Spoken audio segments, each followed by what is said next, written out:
د فرضیت خبره ذکر گئی چې انسان ته روجي ونیوه په روجو نیولو سره به ستا دا نفس ذلیله شي ستا تابع به شي او چې کله نفس ستا تابع شي دی د ګناهونو نه بچ شي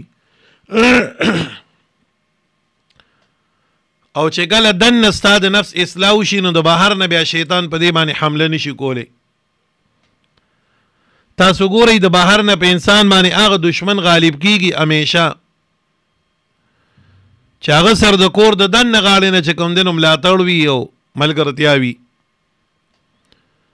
لکه کله کله چا نه غلا وشي خلک څه وایي دې کې د کور دننه د خلکو لاس دی د بار نه څوک داسې راتلی شو داسې کار یې کولی شو دا شان زما محترمو دا شیطان چې په منګه تاسو باندې حمله ورکیږي نو د سره د نفس لاس وی په دې کې نفس ورته لارې ښیي داسې راشه نو چې کله انسان په صحیح طریقه باندې روجي ونیوي نو دا نفس یې مړ شي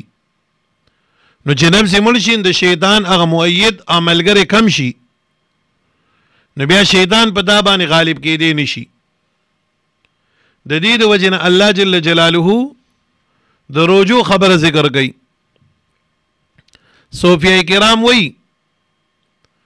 انسان ته چې د لوګي د وجې نه کم ملاویږي د طریقت په لاره کې نو دور او د پاسکارو نه ملاویږي یعنی ذکر او اسکار سره د انسان کم فرواز راځي خو چې کله په نفس باندې لوګه دی راوړین هغه لږ ذکر به انسان ته ډېر لوی پیدا ورکوي بل ګوره انسان تربیت وشي مشکې وشي په دې خبره باندې چې ما د الله د یری د وجې نه حلال څیزونه په ځان باندې بند کړي دي خوراک دی سکاک دی مباشرت دی دا حلال دی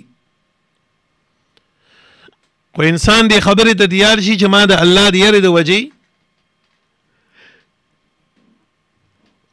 په ځان باندې حلال څیزونه بند کړي دي نو زه به د الله د یری د وجې په ځان باندې حرام څیزونه هم بند کړم که نه په دې خبره باندې مشکو شي د انسان دی زړه ته دا خبره کوزه شي چې د کم الله د وجې زه حلال څیزونه په ځان باندې بندوم نو د هغه الله دپاره ما له حرام څیزونه بندول پکار دي او که نه دي نو محترم روجې به نیسو انشاءالله خو ډېر په آدابو سره او د قرآن مجید په تلاوت سره او په ذکر و اسکار سره انشاءالله د روجو به ډېر اهتمام کوو ډېر په طریقې سره د دې خبرو به ډېر خیال ساتو چې زمونږ روجې چې ته زمونږ د ګناهونو د وجې زمونږ نه خرابې نشي حدیث مبارک کې راځي رب صائم لیس له من صیامه الا الجوع ډېر روجهدار داسې دي چې دته د روجې په فایدو کې هیڅ فایده میلاو نشي سوا د لوږې تندې نه الله پاک دې موږ د داسې روجې نه وساتي علما وایي د دې څه وجه وشوه چې دې بنده ټوله روجه ونیوله پېشمنۍ هم کړی دی او ټوله ورځ یې خولې د کورۍ هم اچولی دی او ماښام چې کوم دی نو بیا په درستخان کېناستېد او دعا یې هم وکړه او بیا هم د الله د غاړې نه صرف حکم د دې راغی چې بس صرف لوږه ده علما کرام د دې وجه بیانوي وی دې بنده روجه نیولې ده خو حقیقي روجه نه وه ماښام یې په حرام مال باندې ماته کړه د دې د وجې نه ډېر احتیاط به د دې خبرې کوو چې خپل کور ته به حلال ډوډۍ راړو خیر دی هر کور کې د ماښام پکوړې ونیشي که دا پکوړې څه فرض خو نه دي او داسې دوره ډېرې بریانۍ د پخې نشي که داسې لازم خو نه دي دا خو اوس دي یو څو کاله کې چې کوم دین دا ډېرې نخرې تماشې راووتې دي خلک چې کوم دي نو ماښام پکوړې هم کوي او وریجې پخوي او بریانۍ پخوي او نخرې تماشې څو قسمه شربتونه کوي او پروټونه ګین موږ چې واړو زما ښه یاد دي موږ چې واړو هغه ټایم داسې یا په موږ باندې روجې وي یا نه وي خو داسې واړو نو زمونږ د مشران چې به بس روجه ماتول دغه ساده طریقه به ونه په دې ورځو باندې به بس ساده غونده کې انداز کې څه غوښه مخه به یې پخ کړې وه شوریا به یې پکې کړې وه او چې د څه زیات نه زیات ګوپي به یې پخ کړی یا به یې دال پخ کړی یا به یې ساګ یو دویم لوښي دپاره چې د ډېر داسې به ونی به څه چټني کړې وه هغه درسته لنګری به یې راوړې وه په میز او په چټۍ به پرته وه نو هغه هم روجې وي خو بس هغه داسې وي چې حلال خو وي که نه. اوس یو انسان د سر د پاسه کار کوي او ډېر څیزونه کور ته راړي او وسې دوره ني، نو خود به بیا غلطې کوي، حرامې به کوي. نو زه هم دغه روجې ته به هېڅ اجر نشته. نو زما محترمو داسې روجه به نیسو چې په حلاله نوړی باندې به انشاءالله ماتو.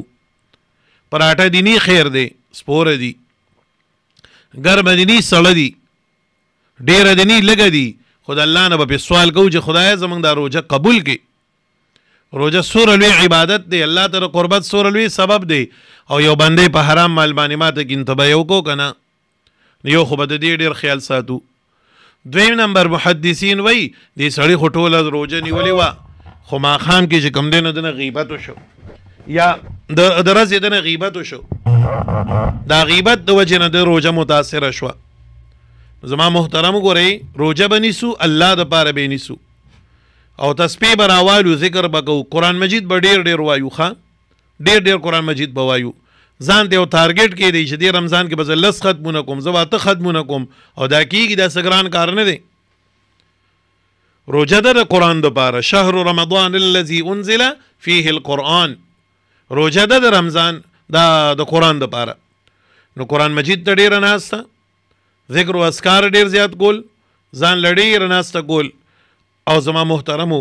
نن سبا چې زمونږ روجو ته ډېر نقصان رسوي، په موجوده دور کې چې زمونږ روجو ته ډېر نقصان رسوي، د هغه څه شی دی؟ هغه موبایل دی، هغه ټیک ټاک دی، هغه فیسبوک دی، هغه بل دی چې کوم ګندونه په دې موبایل کې دي، په بل څه کې نشته. نو یو کار به دا کوو چې د موبایل استعمال به بالکل په دې روجه کې ګډوډو، ختمو، به لرې کوي. بس د یو حده پورې، د رنګ در حده پورې یا د میسیج در حده پورې دغه استعمال، او نور خبرې چې کوم دین کوشش به دا کوو چې په دې رمضان کې به انشاءالله د موبایل د استعمال نه ځان ساتو، د موبایل د استعمال نه به ځان ساتو. خبره باندې پوه شوئ؟ ځکه په دې باندې په روجو باندې ډېر بد اثر غورځېږي،